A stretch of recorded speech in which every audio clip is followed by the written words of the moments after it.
Hodi. Karibu. Assalamu alaikum, ladies. You're listening to the Beauty Podcast with myself, Jean. And Zaina. So, Zaina, how are you? I'm good, alhamdulillah. I've had a good week. Now that we can have a bit more visiting Freedom, rights. yeah. You know, the government really has us on lockdown. Yeah. Do you know what I think? Every time I deep it, I think, don't go too deep because we are being controlled. No, do you know what it reminds me of? Because I love like dystopian type of books and movies, and it's the beginning of a dystopian movie. We're at the beginning of the Hunger Games. Maybe not the Hunger Games, but some. Nah, Hunger Games, because they how did they start? How did they start? Locking people down a little bit. Yeah. You can't travel London, I can't travel Newcastle. That's true. I can't get out of my district. Oh, it's a district? Oh, yeah. I'm getting books mixed up. So yeah. I'm just saying. Wow. Keep an eye out. No. This is the best time to learn how to hunt, okay? Yeah. Learn archery, know a couple skills. Grow your own vegetables. Grow your own veg, because it's real out here in these streets. You said learn how to hunt, learn archery. Oh, okay, for animals. What do you think? I thought to keep yourself safe. You said the Hunger Games. I thought you gonna be out there killing people. You want to kill some people? I mean, if it gets to that, like, no, you need to know how to defend yourself. Do you know what? If June 21st doesn't happen, that's when I'll know that we're never coming out again. June 21st is going to happen. No. If it doesn't happen, I'll know definitely we're never going to come out again. Because how can you tell me every single time anybody goes out, we have to come back in? Every single time anybody goes out, we're going to have COVID. That means COVID is here to stay. Yeah. We've been out 3 times and it's never worked. That means we're definitely never going to come back out. But when you think about it, you know, we've only had this COVID for 1 year. Like, it's not. We've had the flu. We haven't had COVID for 1 year. COVID didn't just exist in 2020. COVID has been around. It just apparently got bad. Or maybe a different variation came. Yeah. But and the flu has been here for ages as well, which is, it's just a very, very deadly flu, isn't it? Yeah. But what I'm saying is that I'm not going to go into, I'm just saying, if we don't come out June 21st, yeah, we're never going to be out again the way that we were out I before. don't like the vibes that you're putting out. Like, well, don't ask me how I am, because that's what I'll be thinking. No, yeah. But like last night, actually, me and we're sister, because we share a sister. Yeah, no, we stayed up and we watched the documentary on like Black women's mortality rates during pregnancy and around pregnancy, with Rochelle Humes. I think she did do it, and it was just like, it was really well done. I think it was a bit short to be half an hour, but I thought it was really well done. As in, it even made me cry at the beginning, because they went to see a woman who died during birth, and they went to see her sister, and then she was obviously telling the story, and I was literally like, I ain't crying. And I was crying, because it's obviously and it hits home as well, because that could be you. Yeah. It definitely 100%, that is me. Yeah. She was a Black woman. Yeah. That's literally me. Us, and I could have died, and left you. Yeah. And then you would have been on the document. I'm crying. You would have been the last on the girl on the documentary, and like crazy. Talking about it. Yeah, yeah. It's actually devastating. Yeah. How little regard the government and the medicals, the whole thing. Yeah. They obviously knew this was happening, and they've only started doing it now, because obviously like the 5 times more, the women who run the 5 times more Instagram account on Instagram, they were on there, and they said that they started the Instagram account after George Floyd, because obviously there was a lot of like racial riots going on, Black Lives Matter, all that, and so they started it, and then it just propelled them from there, and because of that they did a petition, and the petition went viral, and then now they're talking about it in the House of Commons. And I'm just saying, like, that is what it took. It took everybody being like, right, that's it. We've had enough. We're going to protest. We're not going to stop talking about it on social media. We're not going to stop. That's what it took for them to say, oh, yeah, you guys are dying. Yeah. Oh, all right. Well, we'll see what we can do about it. You guys do have rights. You guys are humans too. No, well, hardly. We'll just see what we can do about it. Like, I think it's so mad. Because before this, what regard, you guys knew, because the statistics were there. Yeah. 5 times more likely to die to our counterparts who are white. Like, that's mad. That's maddening to me. And I remember the Clubhouse room about it, where everybody was talking about their experiences and all of that. And I just remember like, just being like, wow, like, the statistics are about women who have died. What about all the near deaths that have happened that you guys don't record? Yeah. Do you know what I mean? The near deaths that had like fatal consequences. Yeah. Like, they're still living with the trauma and the illnesses that came from that. What about them? Yeah. Even our older sister, like, she had a near death experience only just over a year ago. Yeah. Where she had a C-section beforehand, so she's going in for her second baby, and like, from the inside, I don't know how to explain this. From the inside, it started opening up. So what do you call it? The wound, the C-section. Yeah, the wound from the inside. So obviously where your uterus is, where they cut into the uterus, not obviously the one on the top where your skin is. That started opening up, and she was experiencing a lot of acute pain in one side, which is not normal. Obviously, if you've ever been through labor, you experience a burning, more than a burning, I don't know what it is, but it's not really targeted as stinging pain at one side. And I remember when she was telling me the story, that she was telling the nurses that she's in a lot of pain, and they just thought that she was in a lot of pain. Yeah. There, because it's normal to be in pain during labor or whatever.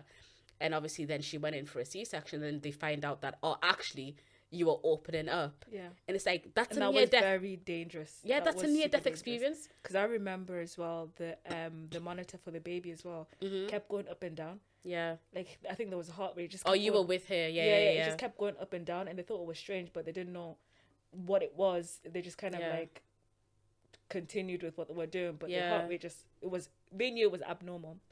But no, it's just like, for me, it's actually, to be honest, if I'm really, really honest, it angers me. Yeah. There's nothing more than I can say. Well, it worries me. Yes, I'm very, very concerned for my life and the life of people who I love, because I'm black, and I have a vast majority of black friends, family. Do you know what I mean? It's worrying, but more so, it's angry because of the so little regard that is. And I don't think that it comes from, let's say, necessarily from the people who are really caring for us when we were in these nurses, spaces. The midwives, yeah, the it's not really, obviously it's coming from them, but it's not really, it goes up levels. The people who are enforcing the boardrooms, like they say, like doctors and the researchers, which is the massive thing of it, it's all white, predominantly white led.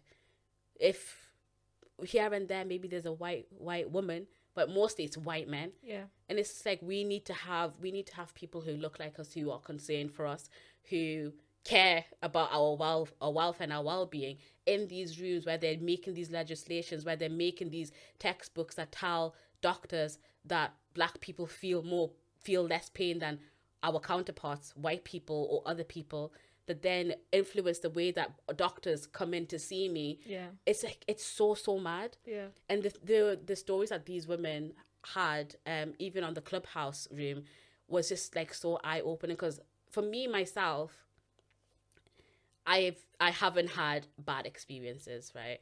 Alhamdulillah. Alhamdulillah, because girl, I haven't had bad experiences. I've had a few cheeky ones, which is understandable, because I live in Big England, so it's understandable, right?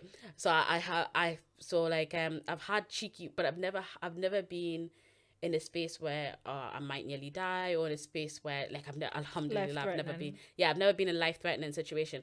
And also, I've never had a horrible midwife. Whereas I think the further south you go, the stories become so wild. Do you know what I mean? Like, I don't even know what to say. These women, like, the things that they go through, even like just being told like to shut up. No. Yeah, like obviously you're in pain. And there's, again, different people deal with pain differently. And if I'm not a person who screams when I'm in pain, somebody else might be a person who screams when they're in pain. And you as a midwife telling somebody to just shut up, you're making too much noise. God forbid someone tells me to be quiet when I'm in pain like that. Mm-hmm.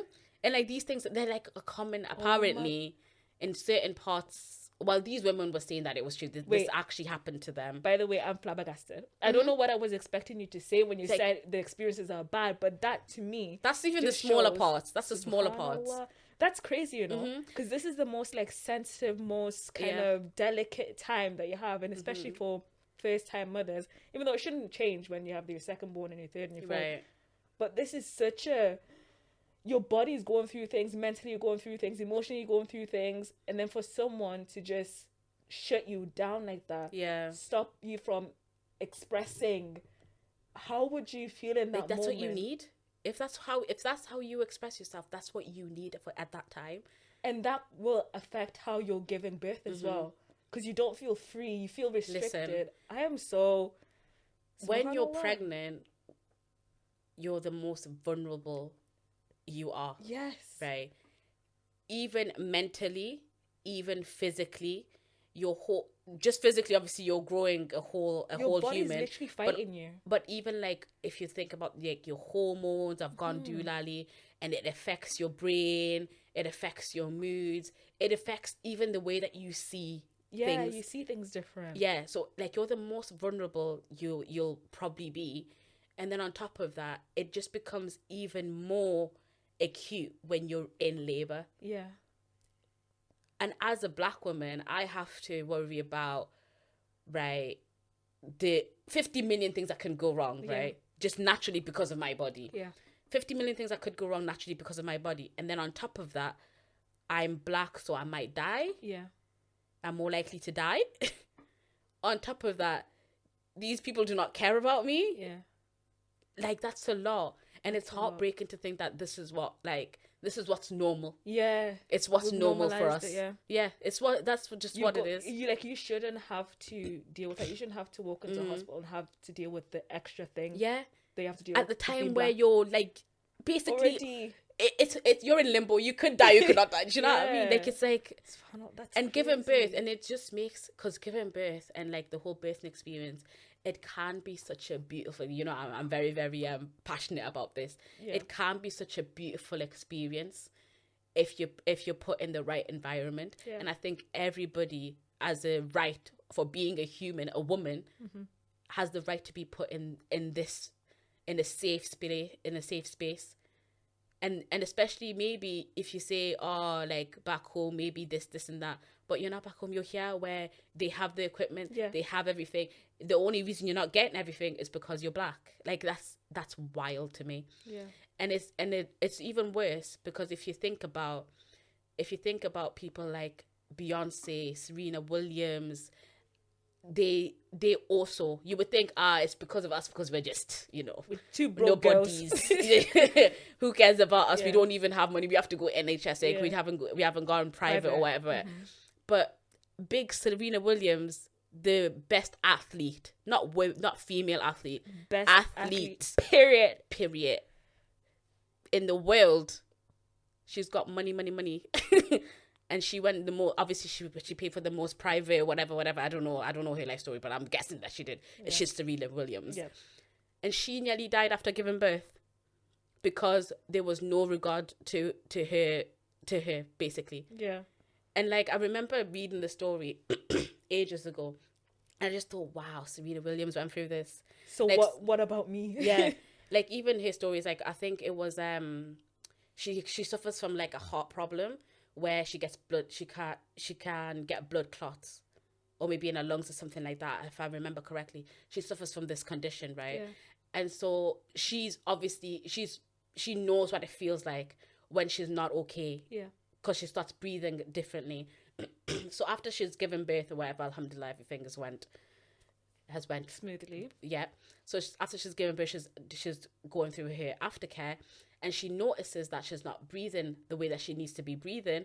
And she knows that this is one of the signs of her condition, like, showing up. Yeah. So she tells the nurse or the midwife or whoever is looking after her, like, get me a certain scan that she needs. Maybe it's a CT scan or whatever that she needs. And the nurse is just like, yeah, you're probably just, you know, you just given birth. Everything's going to be okay, darling. You're just giving birth. Yeah.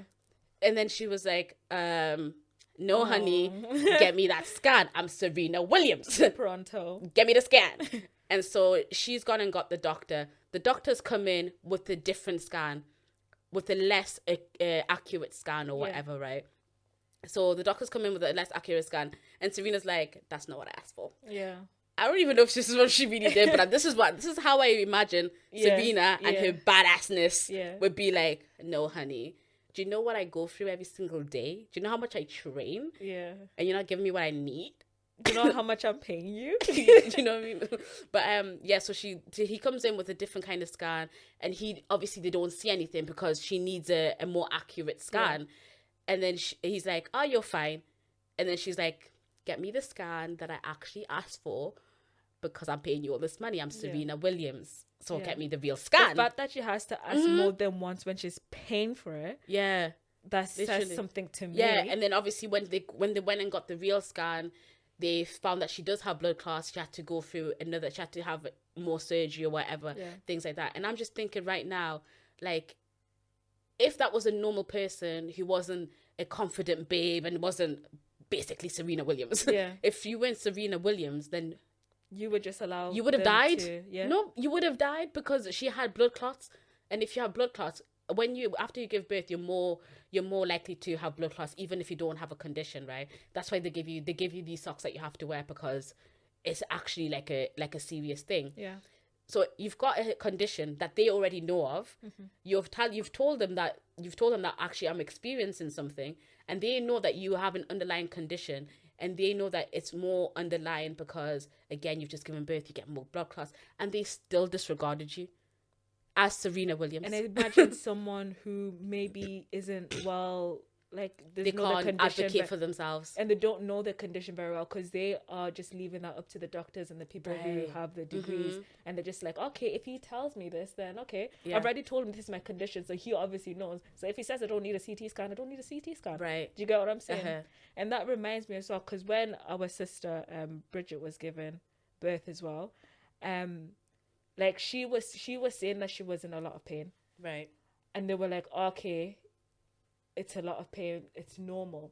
But I know that she knows, I can't remember exactly, but I know that she knows it was a different pain. Right. Because she's gave birth before, she's been pregnant before, and she never felt this pain. Right. But she didn't speak up and say, no, this is a different pain. She didn't speak up and say, no, this, like, she didn't talk too much. Oh, right, she didn't advocate for herself. And I know she's going through, like, a lot. You shouldn't have to, in that condition, have to advocate for yourself. Yeah, so yeah, it's horrible to be put in a position where you have to speak up when you're in pain. But she didn't do that. So it's like really difficult for the normal people like me and you to stand up and say, actually, it's not the normal pain that you're talking about. There's different going on. Can you check this? Can you check that? I think it all goes down to being knowledgeable in the condition, in any condition that you're going, in any space that you're in. Yeah. And I think that's a massive, massive thing that we as women, especially as Black women, have to understand and have to, like, start reading up on, start collecting information on. Yeah. Like, I'm such a massive advocate for hypnobirthing. I think it's it's really, really good, basically. I'm massive, because it goes through, it just, I did a hypnobirthing course before my last pregnancy, before my last birth. And I thought it was just such a eye-opening experience, because I had all the information that I needed, and I felt like the doctors, obviously, alhamdulillah, doctors are amazing. They've went to school for I don't know how many years. They have all the information, but you need to understand that doctor sees about I don't know how many people that day, and they are very, very heavy on risk. Because obviously they're doctors and they're an institute, basically. At the end of the day, they're an institute, and they have targets to meet. They have people they shouldn't be killing, right? So they have to meet certain criteria. And if you go in there, like, let's say for me, I had diabetes, just gestational diabetes I had. And if you go in there, so I've had a C-section before, I've got diabetes, they just looked at my notes and they said, another C-section then, innit? And I'm like, wow. Because in their risk, whatever risks they think, it's much more better, it's much more control efficient for me to have a C-section again after a C-section because of all the things that could go wrong. Yeah. But I came because I did my research with the options that I have, right? And I had the option of having a VBAC, which is a vaginal birth after a C-section. I very much had the option. Even if I had diabetes, which puts you at a higher risk, I still have that option. And I had to advocate for myself. I don't know how many times I saw, and it was different doctors all the time as well. Yeah. And I was just a problem to them. It is exhausting, but at the end of the day, I wanted to try for natural birth. Yeah. I didn't end up getting it, which was alhamdulillah either way. But the fact is that I wanted to try, and I wasn't going to let them tell me I can't try. Yeah. That's the thing. I wasn't going to let them. So it was like seeing doctor after doctor after doctor after doctor. Even on that day, because you were with everyone. You were with me as well when I went to get induced or whatever.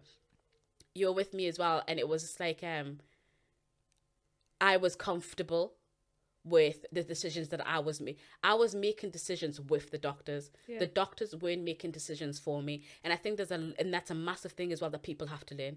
Mm-hmm. Doctors do know best. I'm not saying the doctors do not know best. Yeah. They have done, and they've got experience, they've got the knowledge. But you also play a part in what you want to go through, what your body wants to go through. Right? Because there's different options at the end of the day. Yeah. There's not just one way of doing something. Mm-hmm. There isn't. They have all the options and they've weighed it in and they said this one's right for you, but you might think this one is actually the better one that I want to do. Right. And you have the right to say that. You have the right for anyone to do anything with your body. And the only way you're going to know that is that if you have the knowledge. Mm-hmm. If you educate yourself. Only if you have the knowledge. Even with the being induced, because I had to be induced because I was going over and it's like risky with diabetes, all of that, right? I had to be induced, and there's different ways that you can be induced. And I feel like people just go in and they're like, oh, you're going to give me the little tablet? Go on, pop it up there. Like that. And it was just like, I got a different type, I'm not going to go into it. It's a Foley balloon. Go look it up. And even then it was like, I was working, my doctor was lovely though, wasn't she? Lovely Polish lady. I think she was Polish. But she was lovely, and she was literally like letting me wait even longer than the standard time to wait. I waited about 12 hours longer than the standard time to wait to go into theatre for my C-section, because every time she came in, I was like, I'm not ready. And she was like, yeah, but this, she would tell me, and I would ask her, okay, but what happens if we do nothing right now? And I think a lot of times, it's just the questions that nobody knows they are allowed to ask. And the thing is, I felt sometimes like they were taken back. Because at the end of the day... Do you think? Yeah. I was in my own little world. I was like, you come back and see me? I remember each time you kind of pose a question to them, like, if we... Because they made it seem like this is very crucial. This is so important. If you're in a life or death situation. Yeah. I'm like, I'm not right now, not in this moment. But they make it seem like it's very eminent. Mm-hmm. But if you just ask them, okay, what happens if I don't now? They don't have much to say because nothing will happen. But they're making it out like it's something so terrifying. But if you just ask them, okay, when we wait, tell me what's going to happen. Mm-hmm. Tell me what are the risks. Because as well as that, it's situational, right? Yeah. Because I rate doctors, because I don't want that to come across like I don't, because they have, again, the knowledge. But I think in my situation, I was okay. My baby was monitored. He was being monitored, and he was okay. It was just for the standard amount of time that you're allowed to do certain things, the time was up, right? And I was like, well, if I'm okay and he's okay and we're being monitored constantly, then I would like to wait. What would happen if I wait in this period? And she was like, well, I guess you can. But beforehand, she came with the energy of like, should we take it in the theatre then? Yeah. I guess it's time now. Shall we go? Mm-hmm. Go on then, get her ready. And I was like, hold up. And it's just little things like that you just need to know that you need to advocate for yourself, because no one else is doing it. These people, they don't have regard for you, to the point of like, the white people in the same hospital as you are less likely to die than you are. So the only thing that you can do, even on the documentary, there was a doula that was on, and Rochelle asked her, like, have you know, because obviously she's a doula, she goes in with different people. Have you noticed the difference between your white clients and your black clients and how they are treated? And she was like, yep, definitely, I have noticed. And she said one time there was a black man who then was trying to advocate for his wife or partner or whatever, the woman that was giving birth to his child. And then he had asked her a question. Can't remember what the question was. And the midwife turned around to him and said, right, if you don't stop right now, I'm going to get security because you're being aggressive. No. How in shock. And the doula was saying, there's been a countless amounts of times where white couples have had the same energy with staff and with doctors and with midwives, and there's never been a time where they just concerned, they just worried. It's like, even if you just talk, you are aggressive. But I don't mind being aggressive in that situation. Own it, like... I don't mind being aggressive in that situation. And I think a lot of times I might come across that. I think naturally I might come across aggressively, but I think it's because I want to know, and I think that you should utilize the doctors, and you should do what they tell you to do, but have all of the information that you need.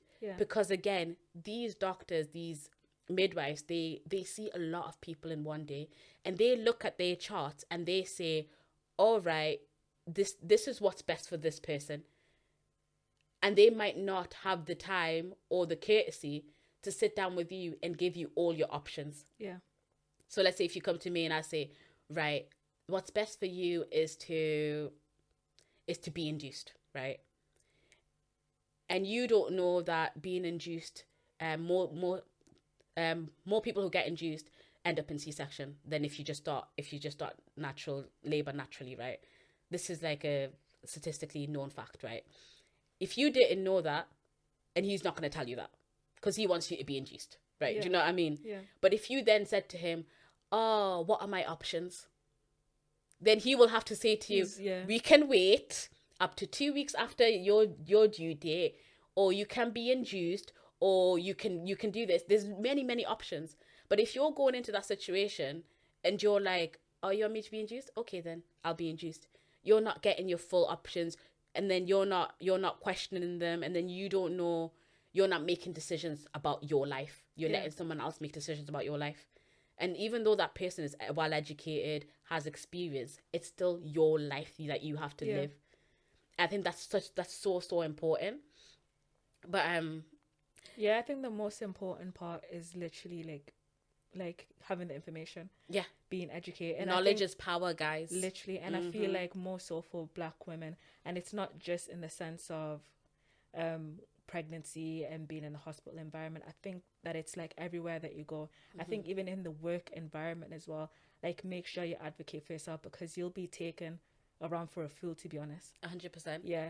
And I think a lot of times, like, not to give them, just to give them a benefit of the doubt, not to say that they're not doing it on purpose. I'm sure some people do it on purpose, but just to give them benefit of the doubt, it's more of like microaggressions and the culture of the workspace. I don't even think that necessarily they know that, right, she's Black, so she's aggressive. It's like, like, this is what we just know to be true. And so she's came in and she's Black, so we're gonna treat her that way. That kind of thing. So if they see you like, oh, like proper, obviously in pain, they'll just be like, that one, she's a Black one. But then they have the assumption or the stereotype of white women always needed to be saved, always being fragile. So they have to like, wait, the white woman is crying? We have to get her. The white woman? It's honestly, it infuriates me. It actually infuriates me, to be honest. People don't look at you as a person and as an individual. They just look at you as a white man or a Black man, as a white woman or a Black woman. And so you have to, I don't know, what can we do? I think you have to be knowledgeable that this is the way people will see you, and then act accordingly.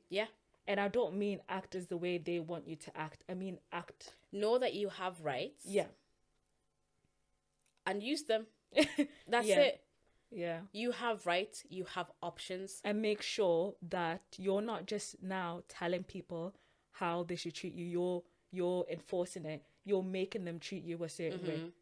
Yeah. Because that is part of your right as well. Yeah, it is about the demeanor that you bring as well. And I think a lot of black women are shy to ask questions because they don't want to come across as problematic or aggressive. Yeah. And I just think, sis, they already think, even if you are just sneezing, they think that you are. Yeah. So might as well not die for it. Yeah. Like, do you know what I mean? Like for me in the workplace, like I make sure, like I think generally like I'm a confident person, but I'm not a person who talks too much or is in people's business like that. Like I'm very comfortable being my own person and being just there in the corner. But I make sure at work that my presence is noticed. Right. That they know that I'm there and that I'm confident and that I'm knowledgeable and I don't just do things. You go to it to do your job? I go to it to do my job, and I'm good at my job because I try hard. And I make sure they know this. This is not an accident. I didn't accidentally do this thing and I did it right.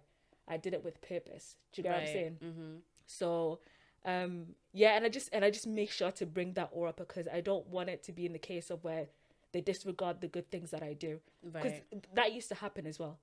Like at the beginning. Because you're so like, what is it, modest? I'm modest and I'm about laid back. So I would say something. I would give them a good idea or something like that. And they'd be like, it's a good idea. Someone else could say the same thing and then run with it.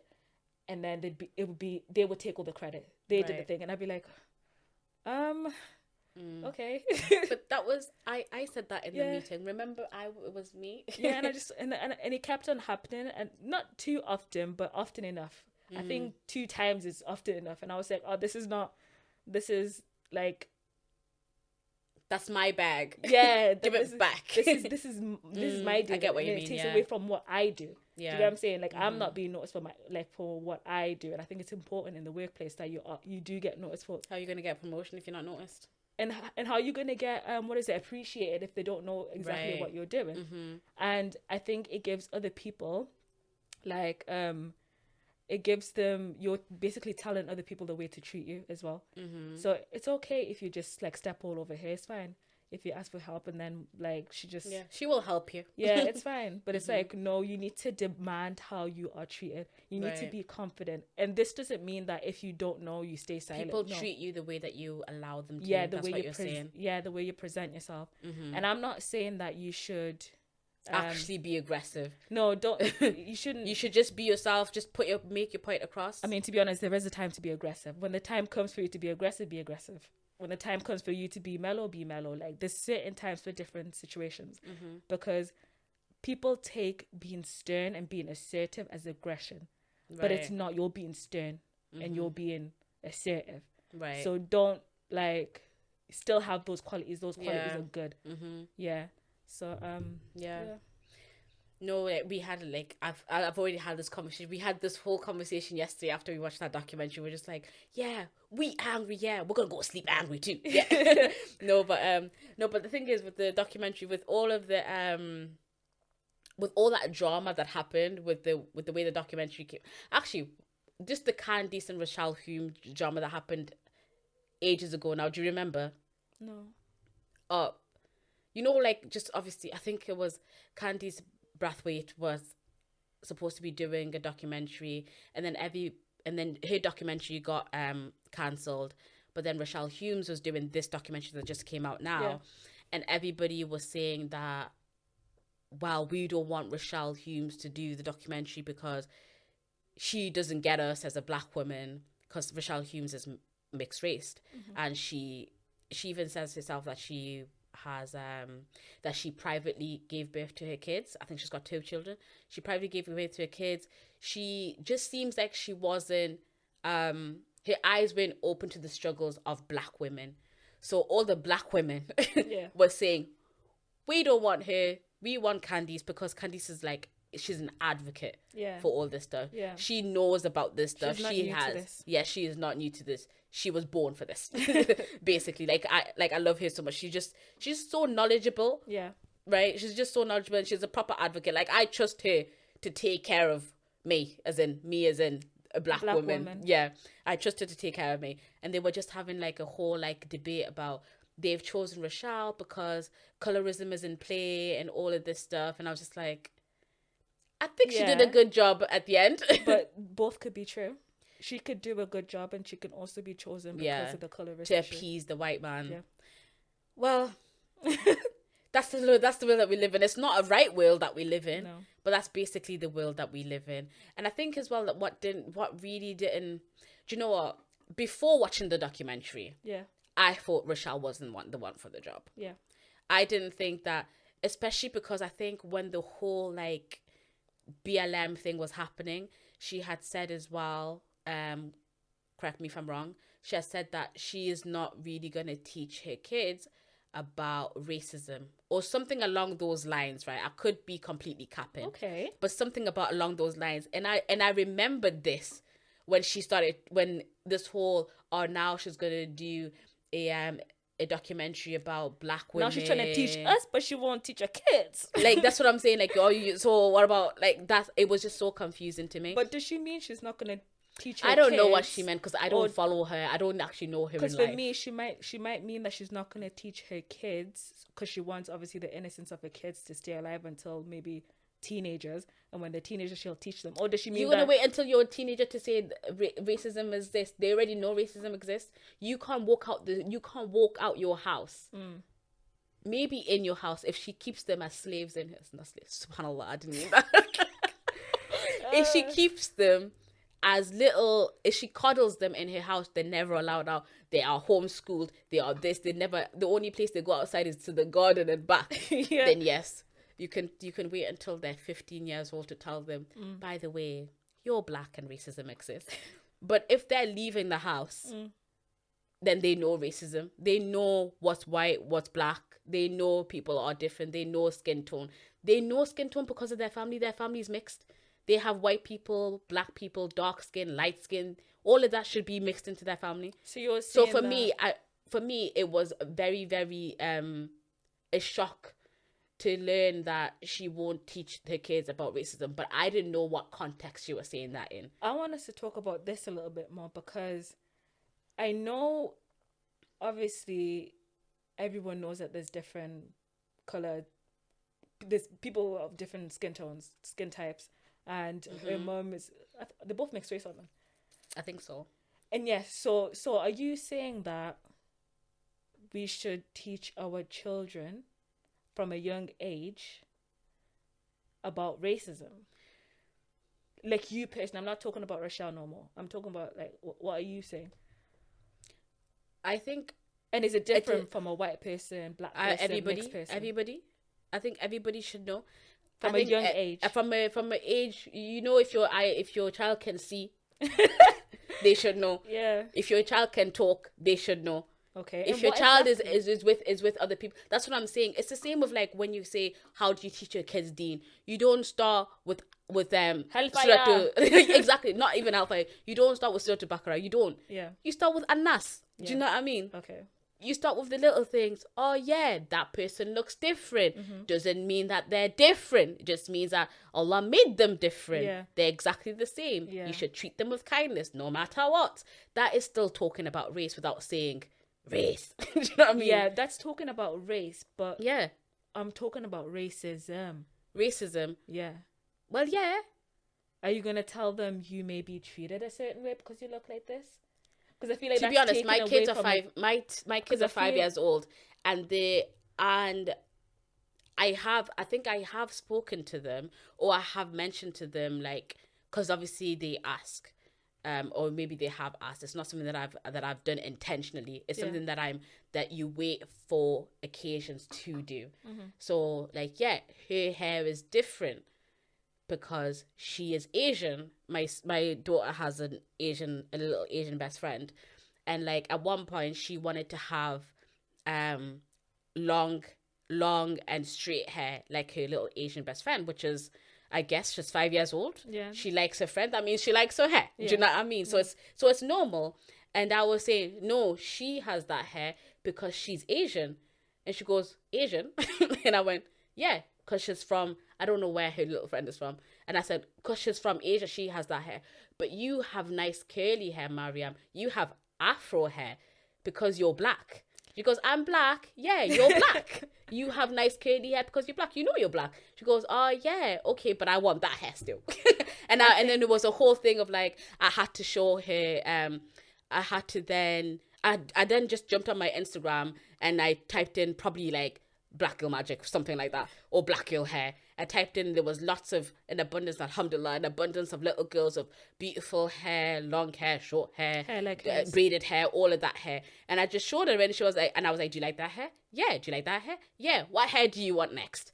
And then it was a whole thing of like, we got her hair done, and she's not wanted long hair like her Asian friend because she knows that she has nice hair herself. I think the racism talk is going to be very different to a mixed race person, a black person, and a white person. Like, as you've just mentioned there, I think the talk with our children will be geared more towards loving yourself, appreciating yourself. You're different and you're great. And allow them to be confident within themselves. So when they go out there and they see that they're not different, shaken. They see they're different and they see that people view them as less than, they're like, no, I've been taught different. My mommy told me I was a queen. Right. But I think the racism talk when it comes to, because it has to be, I think it does have to, the conversation has to be had. The racism conversation when it comes to like a white person would be because society is already telling them they're better than, or they've got these great qualities and certain people don't have these great qualities. Certain people look a certain way and they have these negative qualities. So it's about telling them that, unlearning the things that they're trying to force you to learn, and being like, no, we're all the same. You're not better than this person. This person has different hair, skin, and all this, but at the end of the day, it doesn't. You still treat people with kindness. Yeah, regardless. Yeah. So it's about self-love when it comes to the black kids, because that's what they hate. I feel like that's what the government is like. They all came together and they've decided, no, let's teach them to hate themselves. We need to put them down, because if these people rise,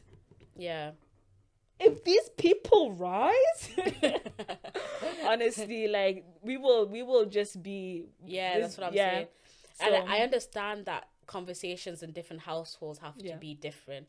Just like conversations in my household will probably be different in your household when you have kids. And it's like that's fine. But my point is the conversation has to be had. It is an elephant in the room. If it's not had at home, it's going to be had by these people. And then you're letting outside mold your kids. But that's fine if you're a racist. Is it? No, do you know what? Racist people are having these conversations with their kids. Oh my, do you know what? Do you know what? They literally do. They do. Racist, so you yourself, people, you're saying, I'm not going to teach my kids. The racist ones are teaching their kids that little P-word, that little darky. And that's why it's staying alive. This racism is staying alive because they made the conscious effort. When they see a black person, you run away from them. Do you know what I'm saying? Yeah. So I think it's very like so that's why I thought it was very, very racist people have energy. I've never seen someone to have more energy than a racist person, you know. Because for me, at 9 o'clock in the morning, racist people and hungry people. Do you know 9 o'clock in the morning, 8 o'clock in the morning when you're doing your school runs or you're going to work, right? I cannot be bothered. I'm just there. I'm on the bus or I'm in whatever. I'm just minding my own business. Right. Racist people will go out of their way to shout things, to shout slurs in the morning.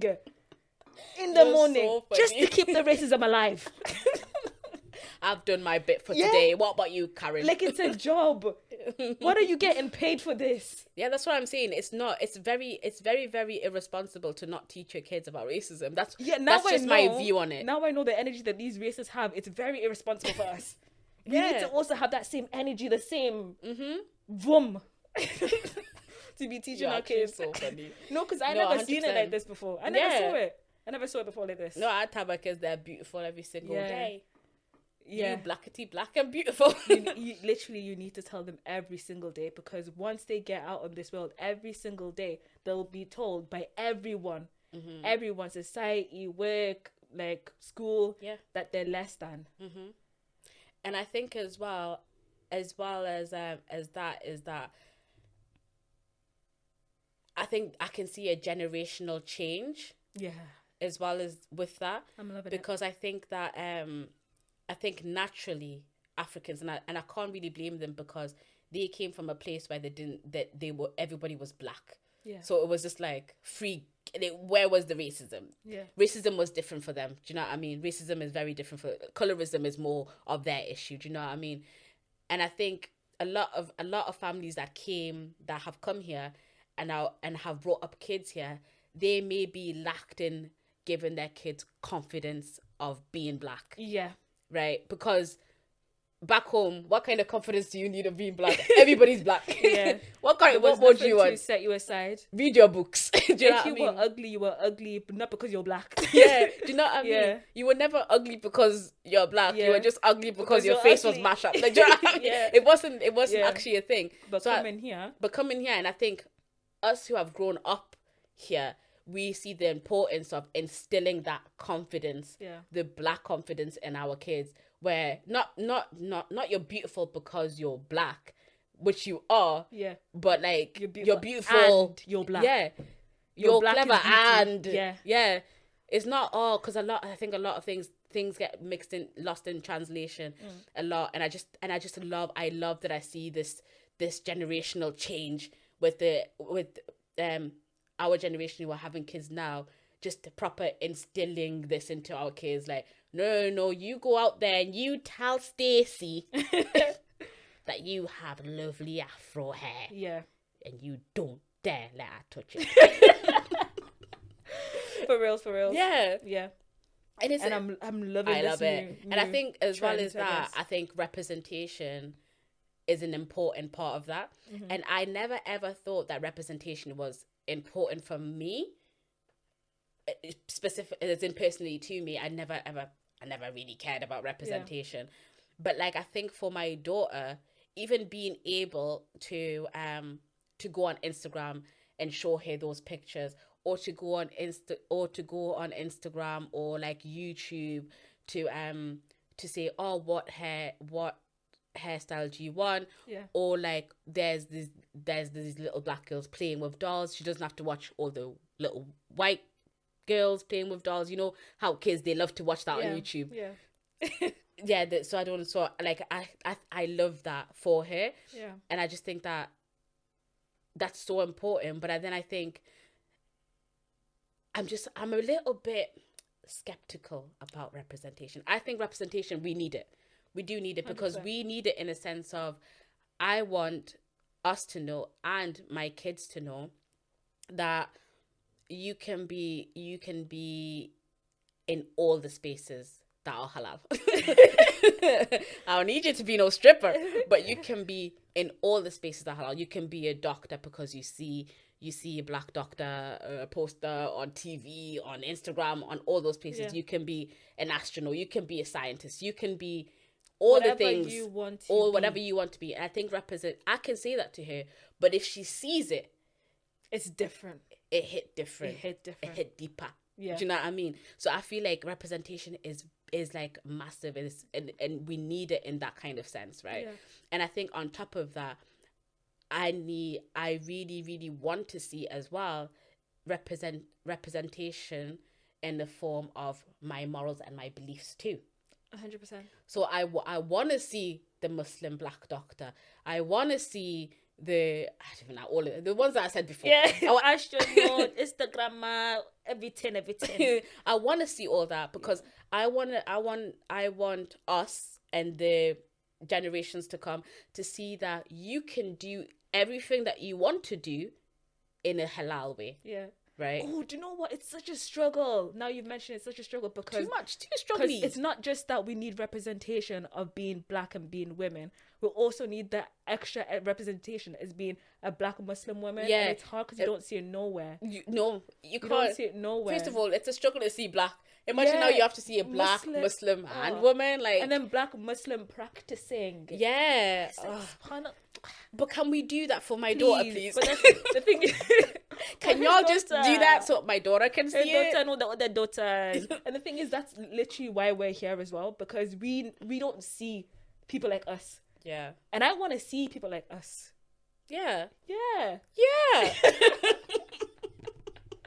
No, 100%. I think it's really important. No, like when I was thinking about it, I was like, yeah, like I can do what I can do in my household. And right now she's 5 years old, so I'm her biggest influence, to be honest.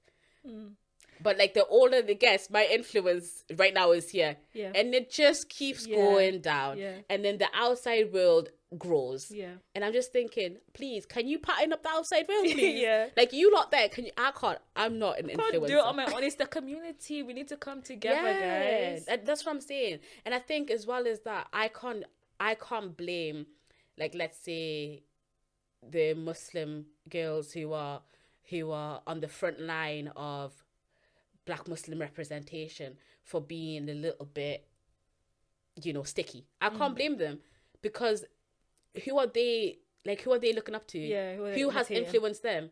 The people who have influenced them are the white people. Yeah. They're trying to get on the level of the biggest influencer or the biggest doctors or the biggest thing, and they don't see themselves at that level. Yeah. So they're trying to mimic that. Yeah. And I'm like, no, you need to. Yeah. How about you need to stand strong in yourself, so then we can build the young ones to mimic you, and you need to. But then again, I'm thinking that's not their bag. Who's No, it's difficult, and you need to make a conscious decision to do that. Right. And it's difficult because people don't want to see that, because that's new. People want to see what they're already seeing. These are the white baddies, they call them, I think Instagrammies or whatever, actors, whatever.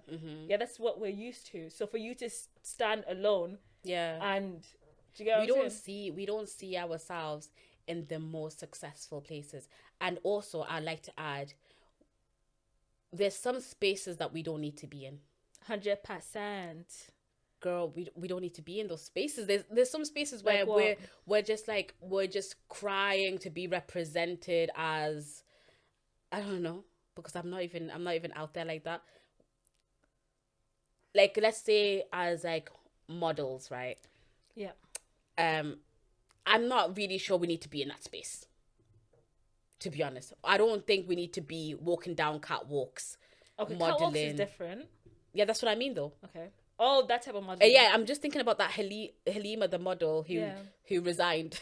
Yeah. And she was just like, that's not my bag. Yeah. Like, I feel like it's not my bag no more. Yeah. Like, I'm just thinking, I was like, yeah, you probably shouldn't have been in that space anyways.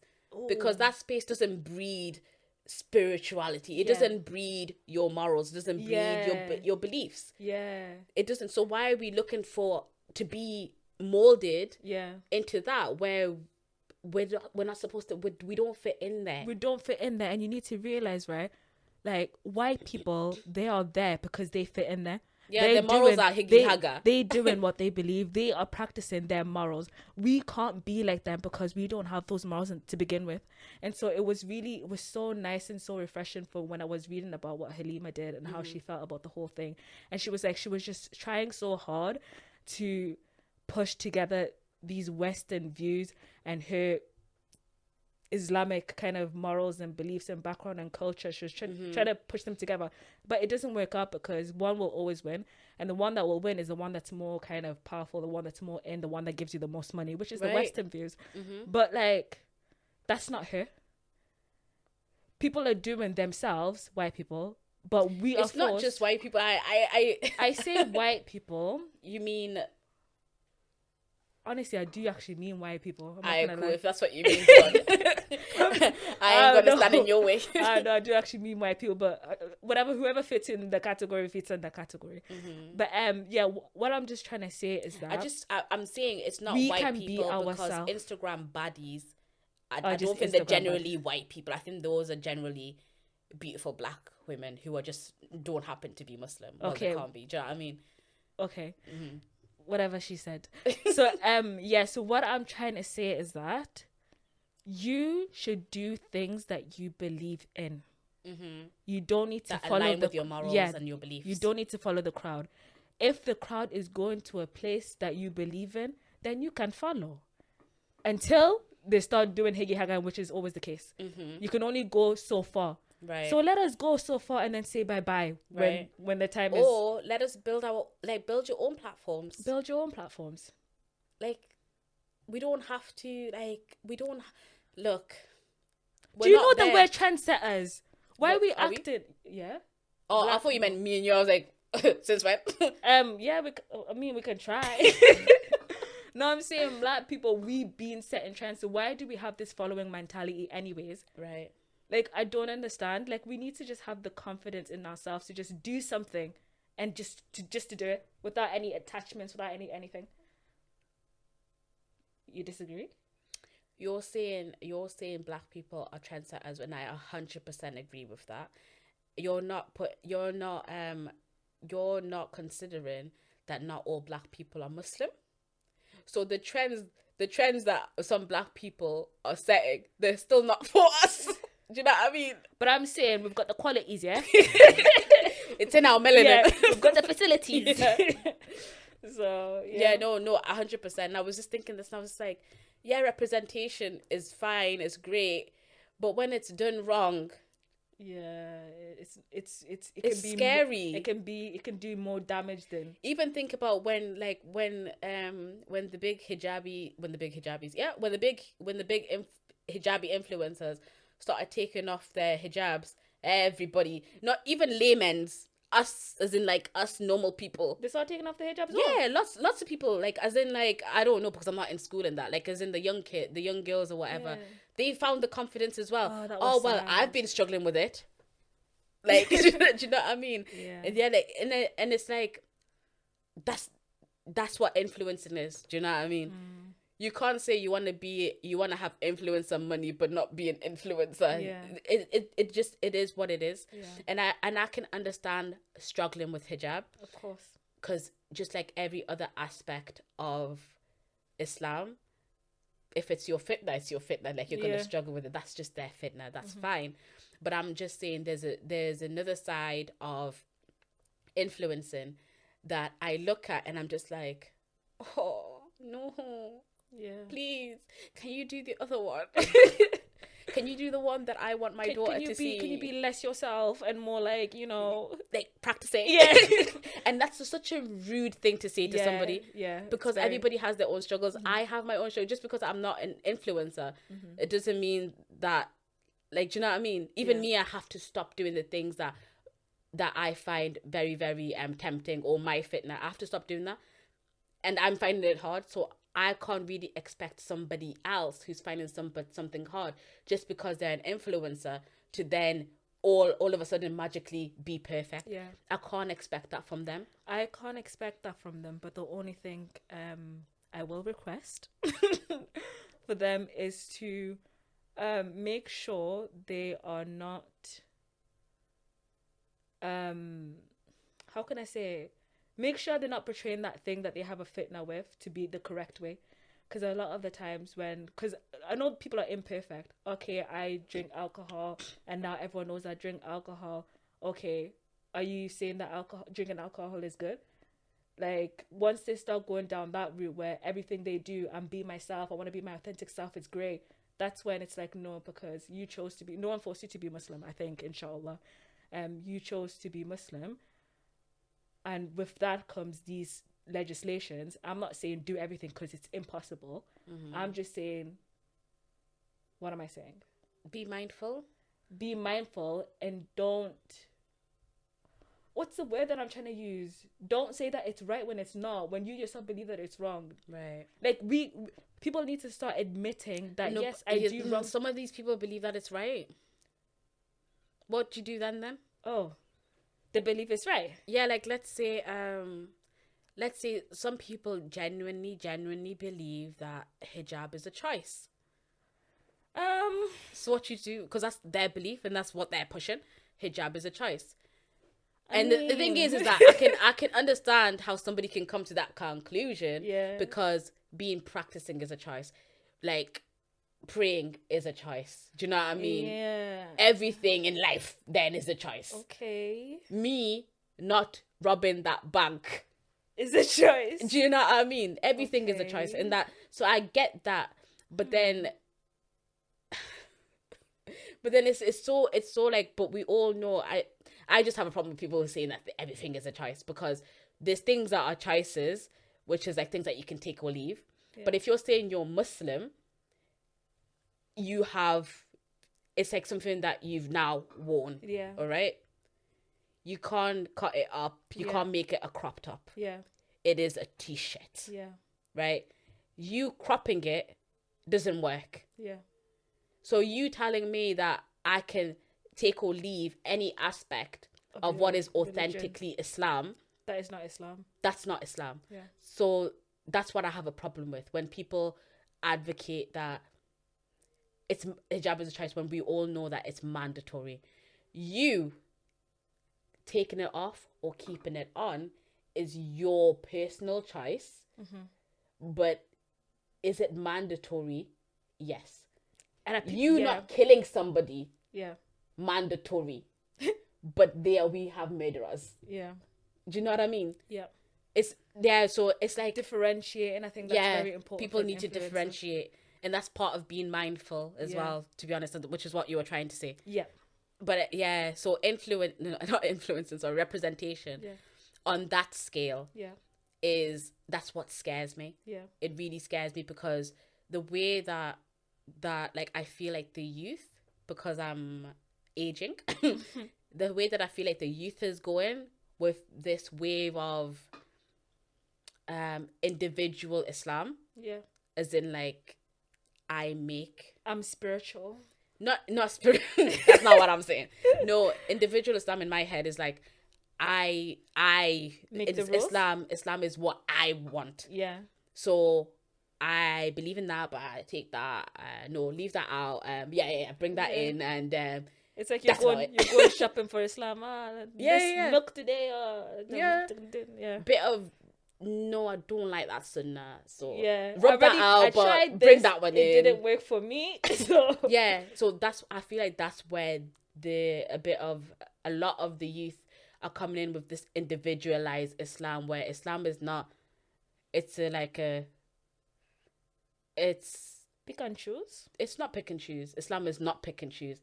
If you're a Muslim, just like you can't pick and choose whether or not you're black. That's how Islam is. You can't you can leave Islam and then that's fine. As in, like, you don't have to be part of it anymore. But as long as you say, I'm a Muslim and I'm going to be Muslim, that's what I believe. You can't pick and choose what is right and wrong. Yeah. You can pick and choose what you do. Yeah. But you cannot pick and choose what is right and what is wrong. Just like I can't go outside and be a white woman. Oh, miskin. I'm joking, carry on. I would like to be treated like a white woman. I wouldn't want to be a white woman. Yeah. I very much like my melanin. But I would like to go outside and be treated like a white woman. Mm-hmm. But I can't. Yeah. Because my skin screams black. Right? Yeah. That's the same way you can't be Muslim and only take half of it. Yeah. As the truth. Yeah. Because that's not how it works. Yeah. You can practice half of it because everybody has varying levels of Iman, right? And that's not what I'm saying. I understand that because even me, I'm going through it. Yeah. I understand it. Nobody is perfect. But if you're taking something, then you're taking it all. If you're wearing the label, then you're Muslim. Yeah. You're not half. You're not this or that. Your belief system is Islam. Yeah. Whether or not you practice it is different. I can understand that. But you can't say it's not, it's your choice. It's women's whatever. When you know yourself, it's mandatory. Yeah. That's what I have. It's very, very sticky for me in that situation. But really, push the little black girls into all the spaces that we are allowed to be in. And I just love to see it. I do. I just love to see it. And I think I've listened to this other podcast with I think it's called Loud It Up. I listened to that podcast, and when I found it, I was like, she has guests on that are I think she does medicine herself.